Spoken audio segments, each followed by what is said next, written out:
tarde. Bem-vindos ao painel Tech Innovation Regulation. Eu gostaria de chamar aqui para o debate o João Manuel, diretor do DEORF do Banco Central, responsável por reorganização do Sistema Financeiro Nacional e resolução também. Então, ele é o responsável pelo nascimento de instituições financeiras e a morte também. Então, e eu gostaria também de convidar o deputado Vinícius Poit, deputado federal, uma voz muito ativa no mundo das startups. Obrigado. Bom, aqui, na verdade, um advogado do lado de dois reguladores é um problema, né? Então, tem que tomar cuidado com o que eu vou falar aqui.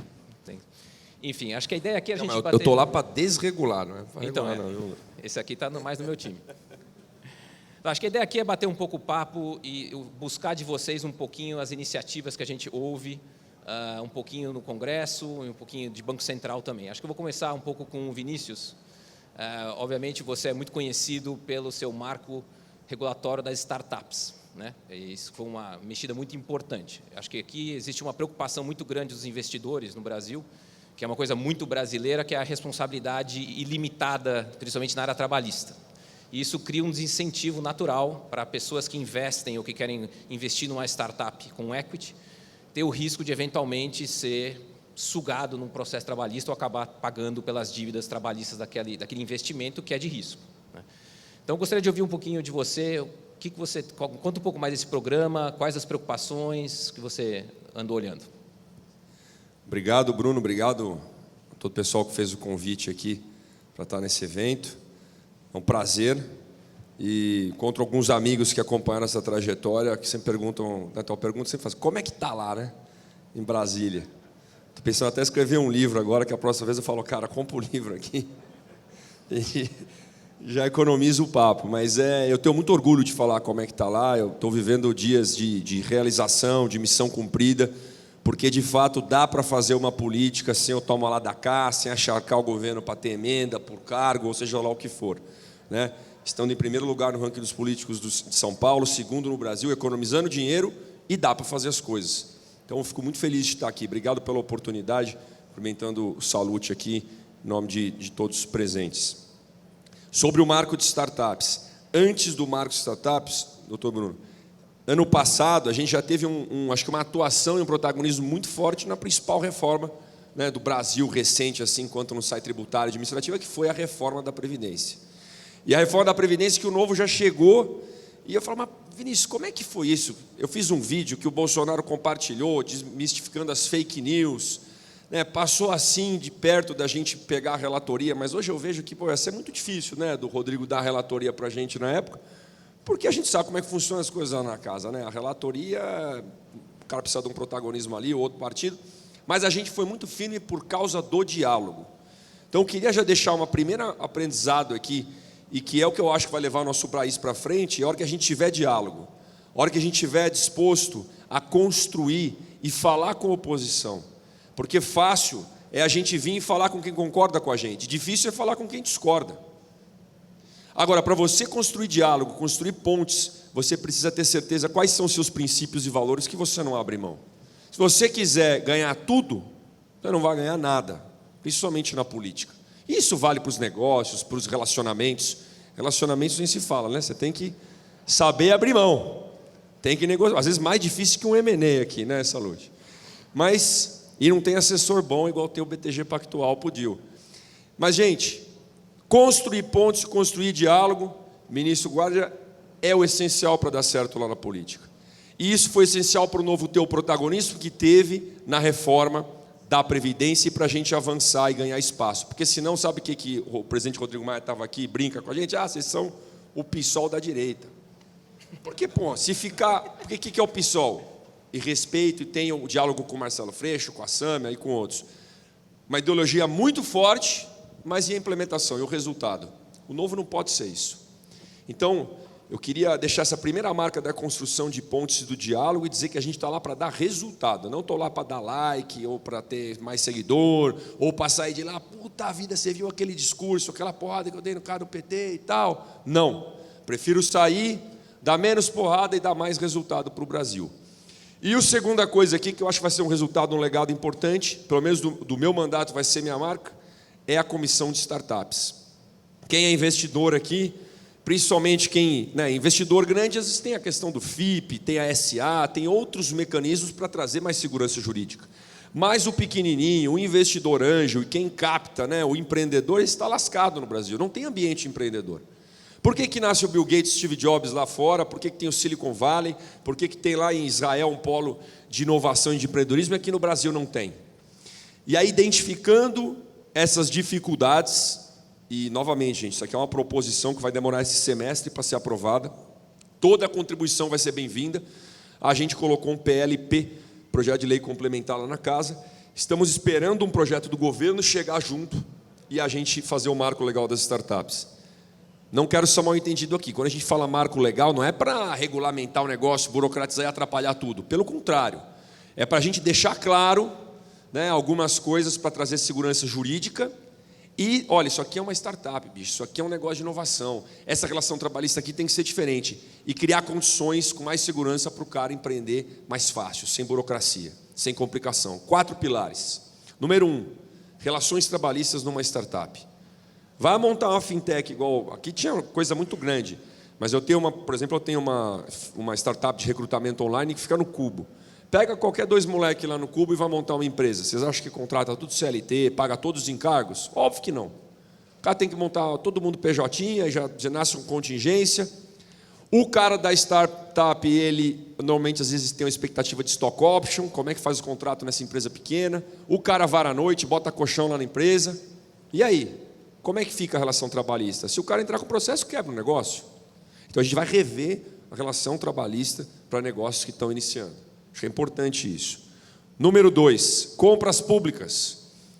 Compras públicas, a gente fala, lei 866, não é 26, é 36, 666, que eu falo, lei do capeta mesmo. Porque não dá para uma startup fornecer utilizando essa lei de licitações atuais. Não dá para o governo comprar inovação. Aí vem a startup, eu quero seu balanço dos últimos 3 anos, seu DRE, seu capital social, não sei quantos milhões. Não existe isso. Vão flexibilizar algum jeito para ter um método de contratação sem contratações emergenciais da vida, essas coisas que dispensa a licitação aí, que a gente sabe como é que funciona, mas um jeito de contratar inovação. E fomentar o negócio de startup também ali. 3, segurança jurídica para o investidor. Quando a gente fala não só do investidor, mas o cara que vem para o Brasil, ele quer ter segurança jurídica do negócio. Hoje em dia a gente usa muito bem o contrato de mútuo conversível em ação, por aí vai, mas não tem algo mais objetivo? Eu sei que aí eu vou contra os advogados, porque os contratos é bom para os advogados fazer, né, doutor? Mas tem que ter algo mais simples. Cobra por hora, né, afinal de contas? A gente cobra por hora, né? Tem que ter mais simples, mais rápido. E aí o conceito que está nascendo, ministro, é o negócio de SA simplificada, de repente. Traz segurança jurídica, com menos custo, menos burocracia para você abrir no começo. E número 4, para concluir, passar aqui a bola, é o ambiente regulatório. Lá fora a gente tem a figura do sandbox regulatório. Sandbox, caixa de areia em inglês, para o neném cair e não se machucar. A startup morre tudo, muito mais da metade até o 2º ano. Então, a gente tem que criar algum arcabouço regulatório que elas conseguem, engatinhar. Mas você vai criar subsídio, tem horror a subsídio, privilégio. Vão fazer um negócio que difere ao longo do... Paga depois, sabe? Paga para começar a faturar, não sei. Soma um débito aqui, depois você acredita quando você começar a... Não sei. Isso nós vamos discutir junto. Previsão de entregar o relatório dia 13 de maio. Vão ter, no mínimo, 6 audiências, 6 visitas em capitais. Todas as contribuições podem enviar no startups@viniciuspoit.com.br, nas minhas redes sociais, e contribuir, que esse projeto não é do Legislativo, não é do Executivo, é um projeto para o Brasil. Obrigado. João, aqui existe um conceito, às vezes as pessoas confundem o conceito de mercado concentrado e mercado fechado, o bancário, né? Então, sempre se fala muito que o mercado brasileiro bancário é um mercado muito fechado, muito concentrado. Mas, na verdade, o mercado bancário, se você olhar a história do Brasil na parte de entrada de capital estrangeiro em instituições financeiras, ele sempre foi muito aberto. Nós tivemos a entrada de vários bancos europeus, americanos, asiáticos, e a maioria, por vários motivos, acabou saindo. Então, planos econômicos, a dificuldade de escala para competir com os bancos que tinham uma rede de agências muito grande, enfim, vários motivos que justificaram. Mas, de fato, o mercado brasileiro sempre foi aberto. Apesar de nós tínhamos a exigência de decreto presidencial, isso nunca foi, na verdade, uma barreira de entrada, né? Só que algo mudou, né? E a pergunta que eu faço é, o que fez o Banco Central criar essas regras novas? O que mudou? A tecnologia influenciou? Qual foi o pensamento do Banco Central dessas mudanças recentes para gerar competição? Obrigado, Bruno. Boa tarde. Antes de mais nada, queria agradecer ao BTG o convite, é uma honra. Só mudar um pouco de contexto, acho que explicar o timing muitas vezes é difícil. Talvez, olhando um pouco a história recente, a gente pode entender a construção institucional e ajuda a entender o momento em que estamos. Se você, acho que muito pouca gente presta atenção nisso, mas se você, lá no sítio eletrônico do Banco Central do Brasil, tem lá a sua missão. E a missão tem 2 componentes, e sendo que o segundo componente, há 2 subcomponentes. O primeiro componente é a manutenção do poder de compra da moeda, em português é inflação na meta.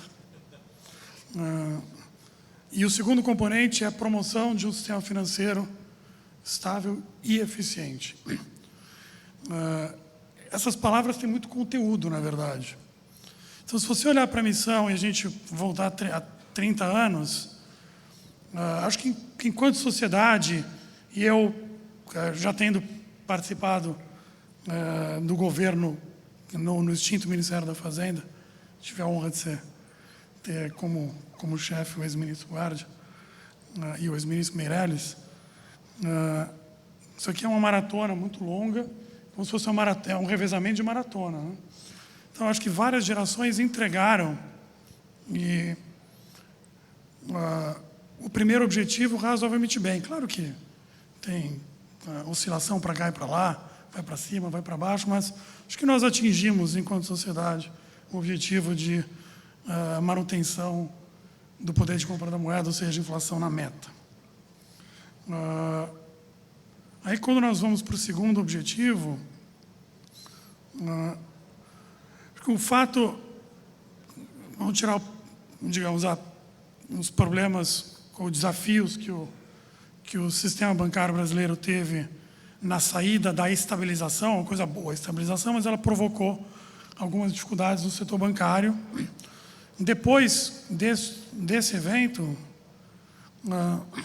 nós passamos bastante bem por uma crise internacional sem precedentes nos últimos 70 anos, e nós passamos basicamente incólumes por uma recessão quase sem precedente na história documentada do país.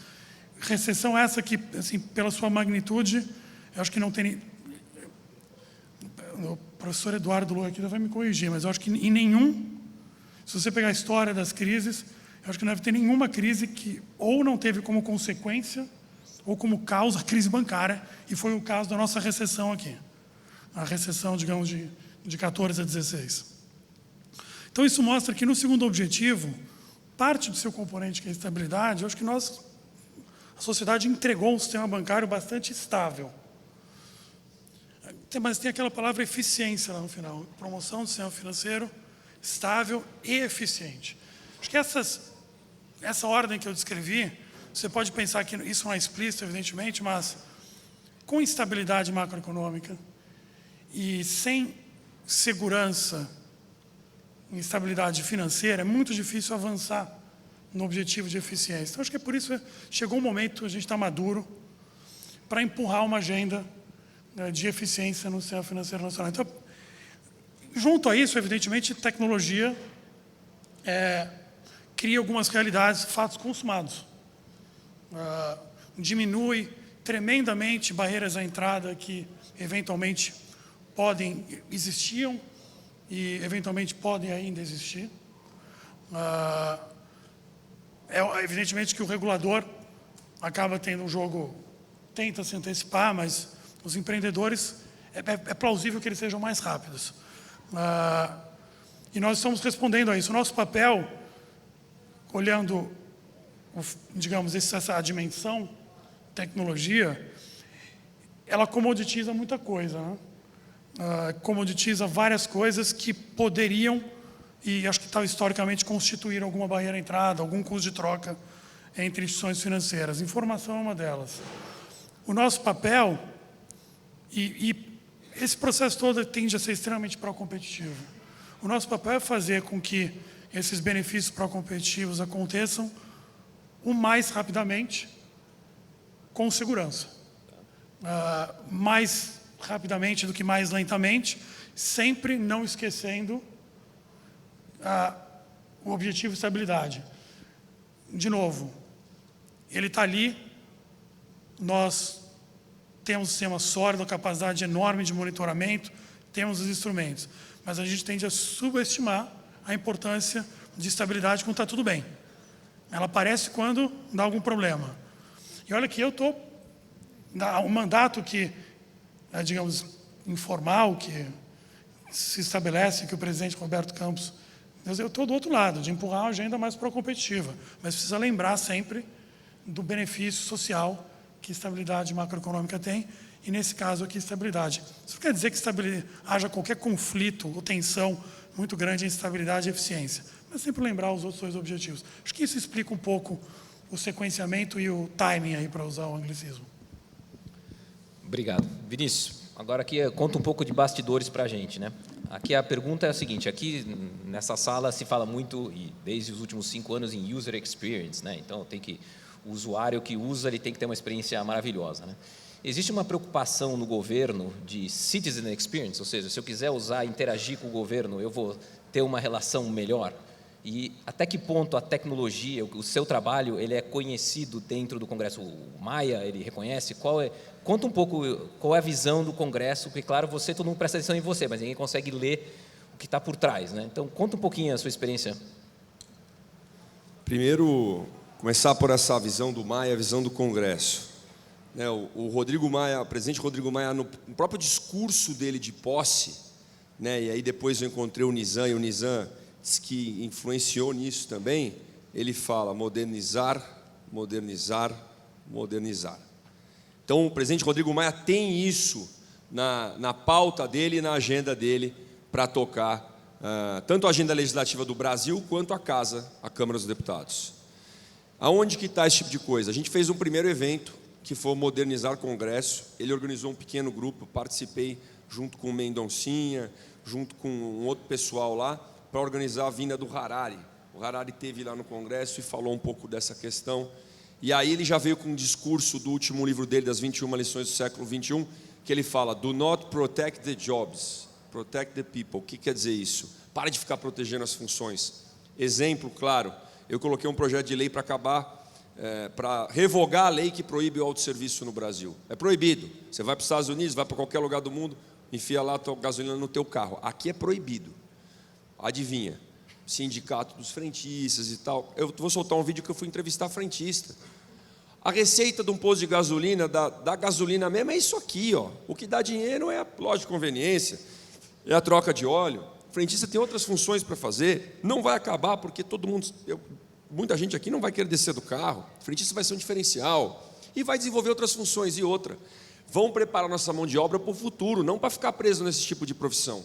Vamos dar qualificação profissional para o futuro, porque senão vai acontecer o que o Harari fala no livro dele, useless people lá na frente.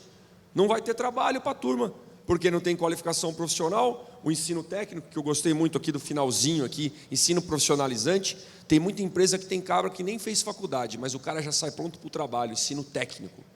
Então a gente tem que preparar. E o Rodrigo, ele dá indícios que está pró essa pauta. Por exemplo, o projeto de startup, que ele me deu esse protagonismo de montar a comissão, tudo, eu falei para ele lá atrás, e ele, Vinícius, pode tocar, esse negócio aí vai passar. Nós vamos aprovar esse projeto na Câmara até o meio do ano, né? Vindo do Executivo, tendo diálogo com o Executivo. E o projeto de GovTech, que aí, já entrando na primeira pergunta sua, que era o Paulo Webel para falar sobre isso, então vou tomar a liberdade de falar pelo Paulo aqui, que é uma referência para mim no governo. Quando a gente fala do ministro Paulo Guedes, puxa, maravilha, tal, mas tem o time aqui junto com ele que é só craque. Desde o Paulo Webel até o Wagner Lenhart. O Wagner Lenhart é o cara da reforma administrativa, é o RHzão do governo. Até o Salim Mata, o Carlos da Costa e por aí vai. O Gustavo N, então aqui é craque. O projeto de GovTech 3443 de 2019 já era uma iniciativa do governo fazer isso.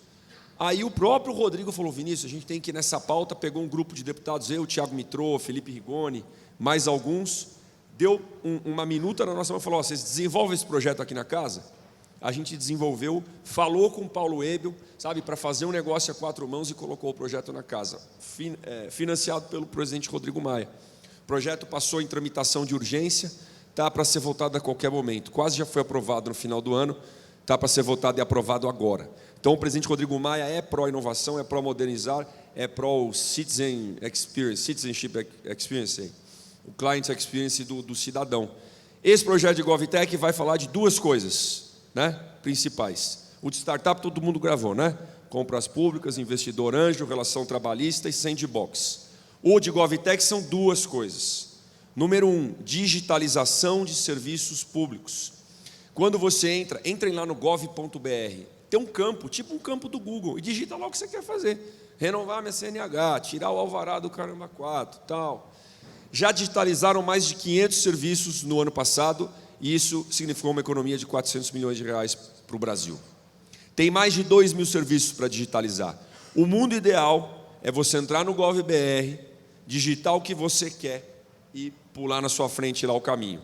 Sem ter que ficar indo em um monte de junto comercial, a repartição não sei da onde, volta para cá, reconhece firma, para lá e para cá. Então, assim, esse é o balcão único de serviços, né, para ter um Citizen Experience. E número 2, documento único. Hoje, a gente tem CNH, RG, CPF, carteira de trabalho, certificado de reservista militar, título de eleitor. Quem usou o título de eleitor recentemente aqui? Ninguém, né? Porque para votar não precisa. Para votar, eu usei porque eu precisei me candidatar, precisava ter o bichão lá. Mas você não usa. Por que não unifica, né, num documento digital? O Paulo Ebel me mostrou, parece que tem uma versão beta de 20 mil, eu não sei, o pessoal está usando uma versão beta, tudo aqui no celular. Ó. Tipo uma carteira, aquela wallet, você passa aqui, estão todos os documentos, está tudo aqui, ó, digital. Somando a isso, no GovTech, a gente pegou um projeto do Felipe Rigoni, meu e de mais uma turma, que era CPF como documento único para acessar qualquer serviço público. E incorporou isso no de GovTech. Então, esse aqui morre e esse 3443 está na boca da botija para ser aprovado aqui. Então, vamos fazer uma força lá, que nesse primeiro semestre, ele sendo aprovado, vai para o Senado, a gente consegue apoio no Senado, o presidente sanciona, e aí o cidadão começa a ter um serviço muito mais eficiente, menos burocrático. Muito legal, parabéns. Coisa do Paulo Ebel, hein? Então, os méritos para ele aqui, eu só estou trabalhando. Registrado. Bom, João, aqui, olhando um pouquinho os últimos 5 anos, para quem acompanha, a gente passou por um tsunami regulatório do Banco Central, né? Em 5 anos, basicamente, hoje, qualquer empresa pode emitir seu cartão de crédito sem precisar de uma autorização do Banco Central. Ele pode simplesmente ir lá na bandeira, faz o acordo, mas ele se torna um emissor. Quando alcança determinado volume, ele entra com o pedido, continua operando, e aí ele já está integrado no sistema lá de pagamentos. Qualquer pessoa pode oferecer um e-wallet. Então, eu posso montar o Bruno Payments, posso convidar as pessoas a depositar dinheiro comigo, então eu vou poder receber esse dinheiro, essa atividade não regulada pelo Banco Central. Quando eu alcançar determinada volumetria, continuo operando, entro com o pedido, uma vez que eu sou aprovado, eu consigo até entrar no pagamento instantâneo. E a gota, acho que a cereja em cima do bolo foi a mais recente, o ano passado, que, olha, se eu quiser emprestar não pode, mas se você montar uma instituição financeira com 3 milhões de reais, que oferece empréstimo e wallet, usando o seu próprio capital, você pode emprestar. E aí, se você tiver bastante dinheiro, você continua emprestando seu capital, ou você pode vender esse crédito por um FDIC, por uma securizadora, fazendo com que o mercado de capitais comece a financiar o crédito. Então, foram tiradas várias barreiras, né, do ponto de vista regulatório para a entrada disso. E aí, a gente lá no escritório e outros que trabalham começam a perceber o surgimento das fintechs, claro, mas você começa a ver o varejista que fala, olha, eu tenho um acordo aqui com o banco tal para emitir cartão, mas é um profit sharing, mas no fundo parece um cost sharing, porque é muito difícil eu ver o custo daquele meu parceiro, o tratamento que ele dá com o meu cliente não é tão bom, ele é muito negado, quando ele pede um cartão, o cliente é negado porque já está negativado no banco, mas é um cliente meu, eu poderia dar esse cartão para ele. Ele tem lá o serviço financeiro que a gente combinou que ele ia oferecer, mas ele cobra muita tarifa, então o cliente fica nervoso comigo, porque no fundo ele está olhando para mim com essa parceria. E, no fundo, quando ele pede um empréstimo, é super caro, taxas muito altas, e aí criou uma experiência muito ruim. Então, é o seguinte, eu queria saber, posso eu fazer sozinho? Se você quiser, pelas regras do Banco Central, com exceção da fintech de crédito, da SCD, o resto você sai operando, mas um processo hoje no Banco Central de uma SCD demora 6 meses. Um banco demora 18 meses, né, para ser aprovado, que 12 a 18 meses. Então, obviamente, o mercado, as barreiras caíram e a gente está vendo uma onda de novos empreendimentos entrando na área financeira, uma migração de não financeiro para financeiro. E você mencionava que justamente a preocupação é manter também a estabilidade. Existe uma preocupação com os incumbentes, porque eles vão conseguir... Como é que vai ser o impacto para eles? Como você vê isso? Obrigado pela pergunta, Bruno. Eu vou chegar nos incumbentes no final.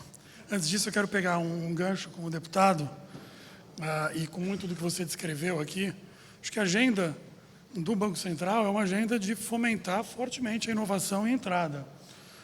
Falando em sandbox, você acabou de descrever o tema da volumetria nas instituições de pagamento, nos wallets, é como se fosse um sandbox informal, na verdade, né? Não é que eles não estão dentro do perímetro regulatório, eles estão, mas eles ainda não ultrapassaram o limite que demanda que eles batam na porta para pedir a licença com uma instituição. No fundo, é o mesmo princípio que nós criamos, que o Banco Central criou a segmentação prudencial, S1 a S5, que você tem uma carga regulatória prudencial compatível com um risco sistêmico que você pode causar. Aqui é muito parecido. É pequeno, não causa risco sistêmico, pode operar, atinge uma certa volumetria. Isso é sistema de pagamentos brasileiro, sistema financeiro nacional. A gente tem que olhar, porque as consequências de crises sistêmicas ou em crise em sistemas de pagamentos são dramáticas. Mas é o princípio do sandbox. Nós temos agora o sandbox formal, a consulta pública do sandbox formal que nós vamos fazer. Um sandbox. A SUSEP tem a dela, a CVM tem a dela, o Banco Central tem o seu. Então, é o conceito de que, claro que as autorizadas não podem, por meio de uma coisa parecida com o edital, eles vão nos mostrar. Esse é um modelo inovador, não cabe nenhuma outra caixa de autorização, é o princípio de sandbox. Pode fazer, nós vamos monitorar, inclusive monitorar quão inovador realmente é para dizer assim, olha, se eu vou permitir que você faça algo diferente do ponto de vista da licença bancária, eu vou monitorar não só os riscos que você pode impor, mas também quão inovador você é, se é realmente diferente, mas vamos deixar operar e vamos deixar que venha. Falando nisso, só por uma questão de estabelecimento de marca, não é pagamento instantâneo, é Pix. Nós lançamos a marca hoje e o Pix é basicamente um arranjo de pagamento que o Banco Central vai prover a infraestrutura e o ecossistema, mas ela é baseada em mercado, quem vai operar em cima dela é o mercado. Nós vamos fazer a liquidação 24/7, 365 dias por ano, com a base de endereçamento no Banco Central. Nós entendemos que isso é um serviço de utilidade pública para que os entes privados compitam em cima. Para dar um exemplo do potencial do Pix, ontem nós lançamos, hoje foi publicada a circular, ontem lá no INSPER nós fizemos um evento, que é o evento do Fórum, que é a interação com os agentes privados para estabelecer todos os padrões do PIX, do Sistema de Pagamento Instantâneo. E nesse evento nós assinamos um memorando de entendimento com a Secretaria do Tesouro Nacional para que a guia de recolhimento da União, por exemplo, ela ser paga por meio do pagamento instantâneo. Então, vamos imaginar o seguinte, tem uma taxa aduaneira lá que o sujeito tem que pagar. Para começar o desembarço aduaneiro, por exemplo, para a Anvisa, esse foi o exemplo que o colega da Secretaria de Governo Digital deu. Para começar o desembaraço aduaneiro, você precisa pagar uma guia de recolhimento da União, esperar 2 dias compensar e mostrar que pagou, aí sim a Anvisa pode vir. Nisso a carga do sujeito está lá parada 2 dias. Pagamento instantâneo é, de novo, 24/7, 365 dias por ano, liquidação, tempo máximo 10 segundos, médio 2 segundos. Vai cair direto na conta, com conciliação. Não é para não simplesmente você pagou aquilo via Pix, fez um Pix, não é que aparece na conta única do Tesouro o dinheiro, ele aparece com informação que se refere àquela transação, de modo que a Anvisa receberá a notificação que foi pago, já pode começar o desembaraço todo. Pensa, nós vamos colocar a tendência que, por exemplo, a conta de luz venha com QR Code para você poder usar o Pix. Imagina a situação do sujeito que atrasou a conta de luz e cortaram a luz dele. Hoje ele vai lá pagar, esperar 2 dias para compensar sem luz, aí pedir para religar. Pix, 2 segundos. Compensar você com conciliação, com a informação lá. Então, a nossa agenda é uma agenda toda de empurrar a inovação, empurrar a entrada, sempre com segurança. As SCDs são um modelo que ela replica, a sociedade de crédito direto, ela replica um pouco na autorização bancária o princípio de segmentação prudencial do S1 ao S5. Não vai alavancar, não vai tomar depósito do público, eu posso fazer uma roupagem de licença bancária muito mais simplificada e a gente vai diminuir esses 6 meses, aí está muito longo. Isso é todo o mesmo princípio. Mas eu vou chegar nos incumbentes. Eu acho que, olha só, o bolo vai aumentar para todo mundo com essas inovações. A tecnologia vai fazer o bolo aumentar para todo mundo. Vai aumentar a competição? Vai, esse é o nosso propósito. Mas o bolo vai aumentar, nós temos bancos competentíssimos, com operações fantásticas no Brasil, vão saber se adaptar, vão saber participar de um bolo maior, e a sociedade, de modo geral, vai vencer com isso. Eu tenho certeza que o sistema bancário vai se adaptar e vai ser vencedor nesse processo. Obrigado. Vinícius, você é considerado um liberalismo na essência. Só que existe sempre aquela dúvida entre liberalismo e regulação, né? Até que ponto o liberalismo deveria ter algum tipo de regulação? A gente começa a ver um pouco uma tendência, por exemplo, no caso de criptoativos, né? Os criptoativos no Brasil não são regulados, e é um dos países até mais liberal nesse aspecto, se você comparar com outros. Ele acaba esbarrando em algumas regulações. Então, se eu ofereço um criptoativo que parece um valor mobiliário, eu vou estar sujeito à CVM. A Receita Federal hoje, nas exchanges, criou uma regra de reporting para que as pessoas paguem os impostos. Mas existe já no Congresso alguns projetos, né, que olharam alguns casos de criptoativos que eram pirâmides financeiras, e agora existe uma tendência de regulamentar os criptoativos, as milhagens. Como é que você olha isso, né? Qual a sua visão nesse aspecto de muito liberalismo é uma coisa mal vista pelo Congresso? O que você pensa disso? Primeiro, sobre os criptoativos, um comentário rápido. Tem uma comissão lá que está analisando alguns projetos, mas não é um negócio que está tendo muito movimento, muito protagonismo, de ir para frente. E aí o risco dessa questão dos criptoativos é que, sob o pretexto de alguns... É sempre assim, né? Hoje eu fiz um vídeo sobre reforma administrativa, os bons servidores públicos pagam pelos maus, né? A gente não pode falar que todo servidor público é vagabundo, lá não tem cara bom. Tem muito cara bom lá. Pelo contrário, quando você olha os consultores legislativos da casa, lá só craque. Só que não tem meritocracia, não tem avaliação por desempenho correta, assim, e os maus acabam prejudicando a turma. No mundo dos criptoativos, a mesma coisa. Porque teve um caso de pirâmide financeira ali, ou o cara usou aquilo aí para cometer algum crime, vai regular e vai burocratizar tanto que aí o mercado não vai andar. Então, é esse o equilíbrio que a gente tem que medir. A minha perspectiva lá é que isso não vai mudar muita coisa esse ano ainda não. Tem uma comissão trabalhando, mas não é um projeto que está com muita força, muito protagonismo na casa. Agora, a sua pergunta sobre liberalismo, eu falo em alguns eventos que eu vou do Novo, né, ou em alguns lugares assim, ou você é liberal ou não é, né? Não tem meio. Porque tem muito, vou contar 2 casos. O primeiro, depois eu acabei ficando amigo e o cara me explicou algumas coisas, a gente falou de uma transição. O cara é liberal até, né, você falar que do cartório tal, puto, o cara é dono de cartório. Aí lascou, cara. Ah, não, mas peraí, mas o cartório, não sei o quê, tal. Não, mas você é liberal ou você não é? Agora vai acabar o cartório, não pode.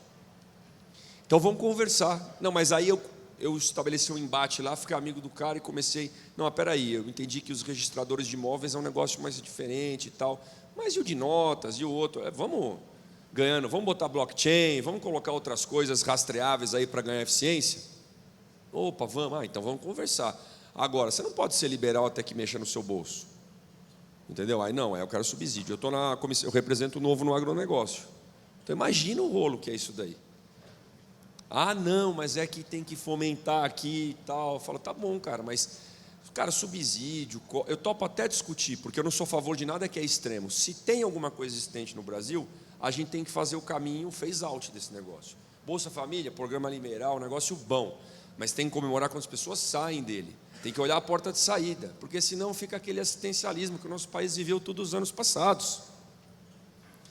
Então, eu topo discutir. Beleza, mas vamos fazer aí para sair desse negócio? Vamos discutir a Zona Franca de Manaus lá, que é um negócio que fez 3 milhões de pessoas ali em Manaus ficar dependendo daquilo.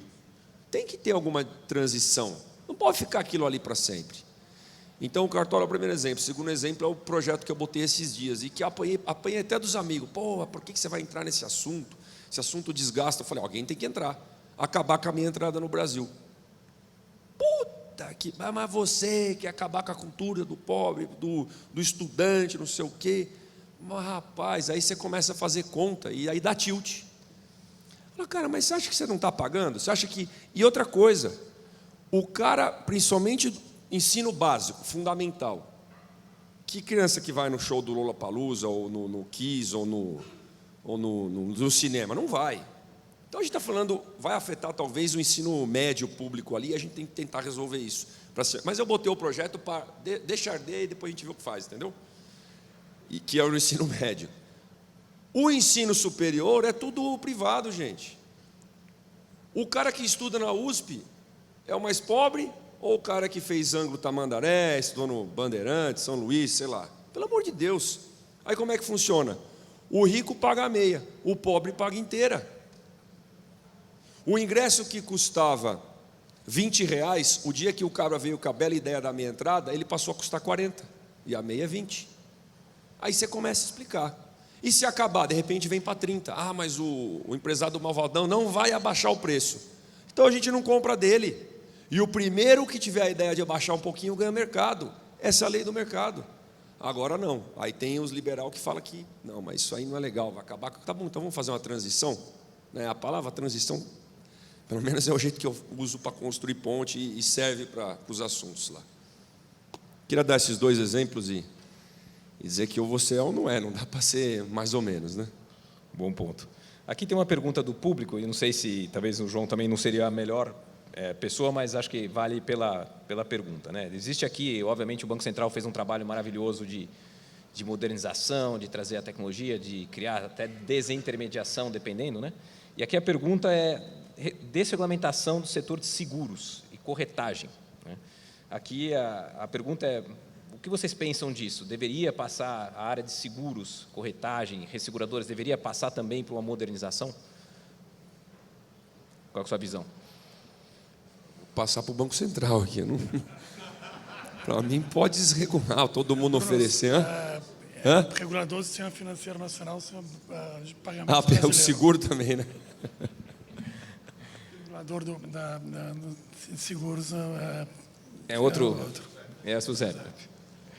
Bom, a outra pergunta aqui, João, para você é o seguinte: eu acho que o mercado se assustou um pouco com umas medidas, talvez consideradas intervencionistas pelo Banco Central, de colocar um cap, por exemplo, no cartão de débito, mais recentemente no cheque especial com limite. E aí, obviamente, começa a perguntar: nossa, será que o Banco Central vai começar? Qual é a visão um pouco, qual foi a lógica dessa medida, o que está no radar? Ninguém perguntou, mas vai ter mais cap aí de juros ou não? Conta para a gente. Vamos separar as duas medidas. O limite de cobrança de tarifa de intercâmbio nas transações com cartão de débito. Esse mercado de 2 lados, a lógica competitiva, ela muitas vezes não é simples como um mercado normal. Pensa no mercado de adquirentes de cartão de crédito, você tem 2 lados: os portadores de cartão, que são os pagantes, e os lojistas. O papel da bandeira, Visa, Mastercard, é intermediar essa relação. Então, muitas vezes, o apressamento disso é você cobra de um lado para garantir que o outro lado entra, para tornar atrativo para o primeiro lado. E esses mercados de dois lados, eles acabam adicionando complexidades de precificação. Dependendo da estrutura de propriedade no mercado, digamos, entre adquirentes, bancos emissores, isso pode criar algumas assimetrias competitivas. Então, a lógica é, muitas vezes, para fomentar, a nossa visão é sempre o melhor mecanismo, e aqui eu acho que o deputado já descreveu bastante bem, o melhor mecanismo para entregar valor para a sociedade é concorrência. E nós sempre vamos apostar na concorrência como um mecanismo de criação de valor, de descoberta de preço, de entrega para o consumidor de produtos de qualidade a preços baixos. Mas muitas vezes você tem que intervir para garantir que a concorrência ocorra. Tanto é verdade que as intervenções em taxas de intercâmbio no mercado de adquirência, elas são comuns no mundo inteiro. O Brasil, na verdade, tentou outros caminhos antes e houve um julgamento feito pelo Banco Central em 2018 que era necessária essa intervenção.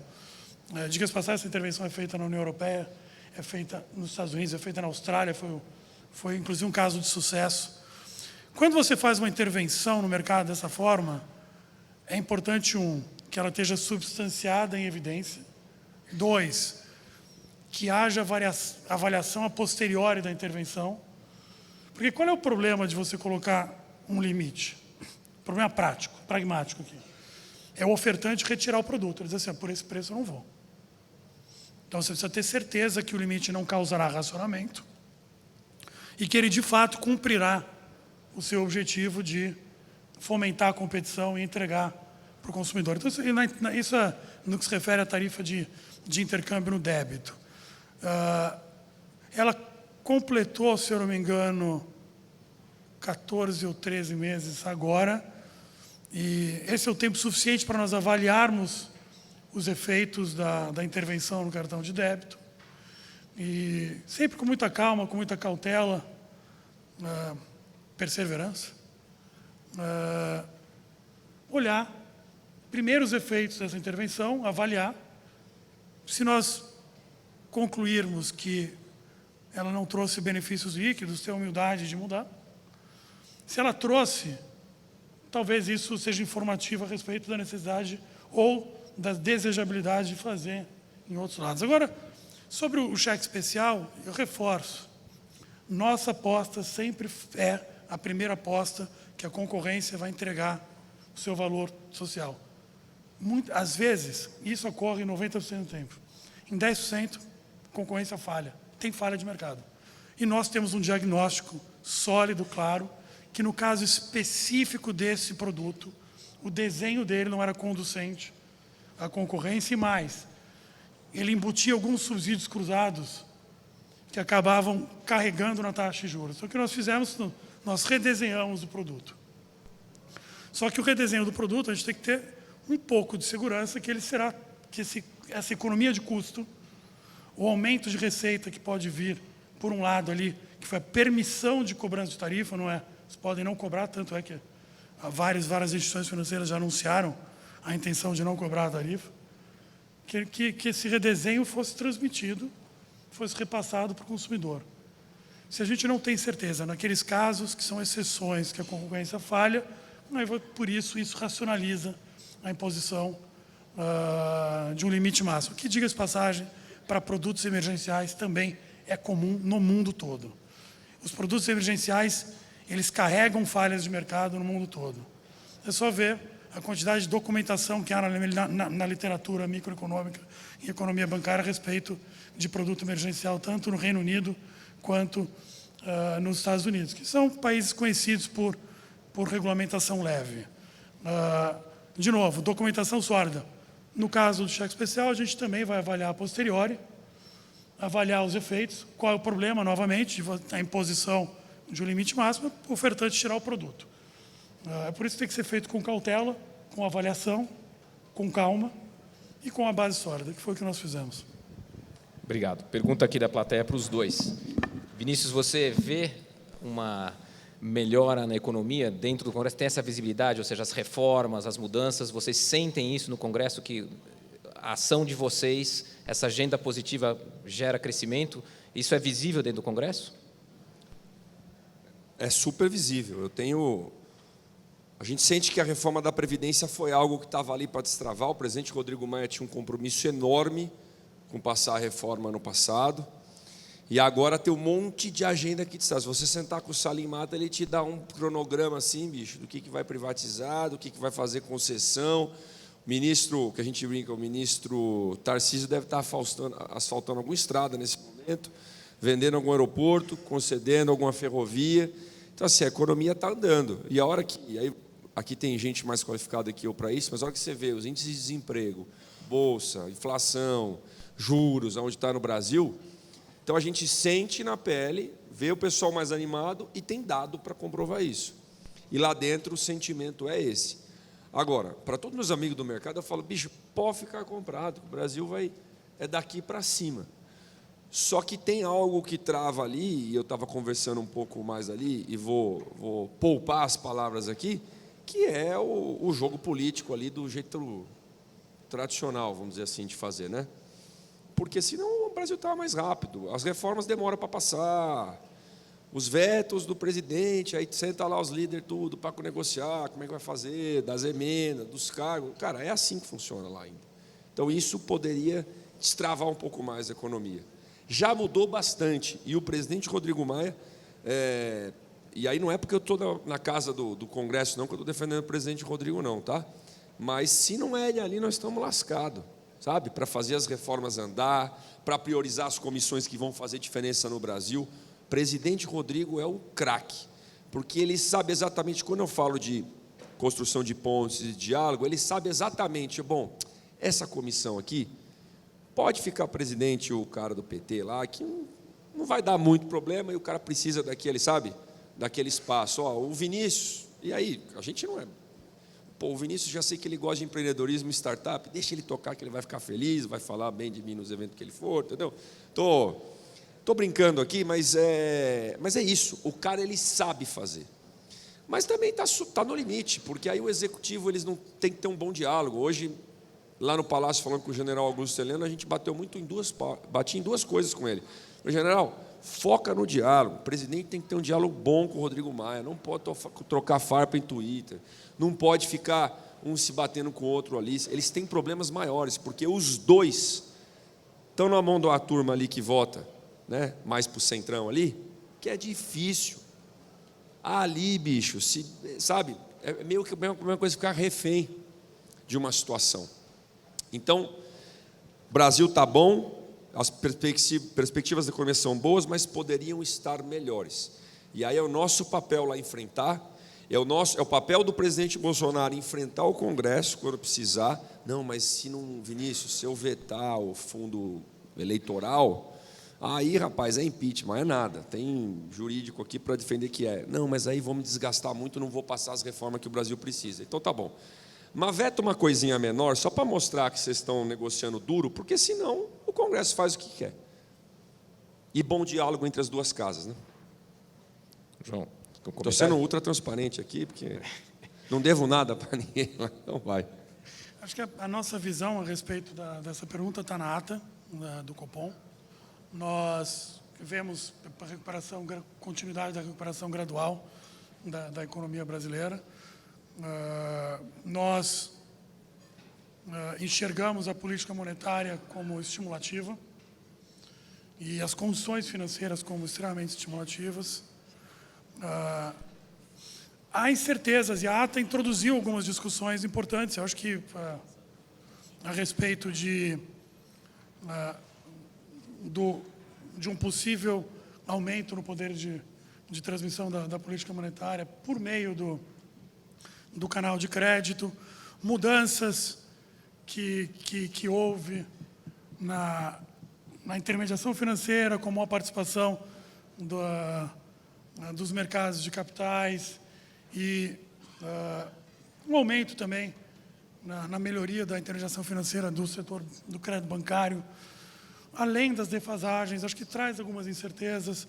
Nós temos algumas incertezas com respeito à troca do modelo, a alocação centralizada de crédito e uma recessão longa e o que isso pode impor na economia brasileira no curto prazo de recessões de oferta, ainda falando um pouco mais de conjuntural. Por outro lado, como a ata diz, a evidência toda é que há ociosidade nos fatores de produção e a gente tem incerteza a respeito da defasagem desse estímulo monetário que já foi dado.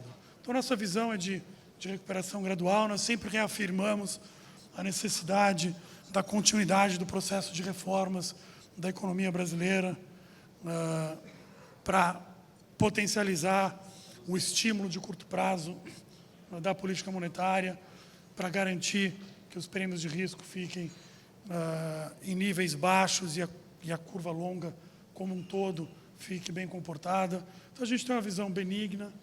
Claro que tem o externo, que é uma incerteza que está colocada para todos aí. Uma incerteza que no curto prazo parece que aumentou.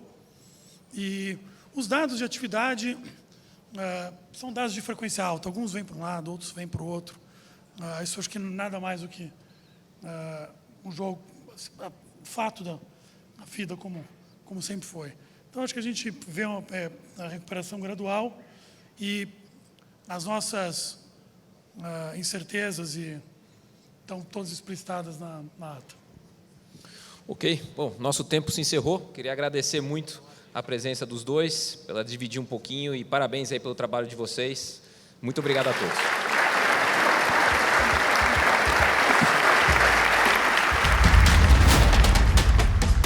O BTG Pactual é focado em investimentos há 37 anos.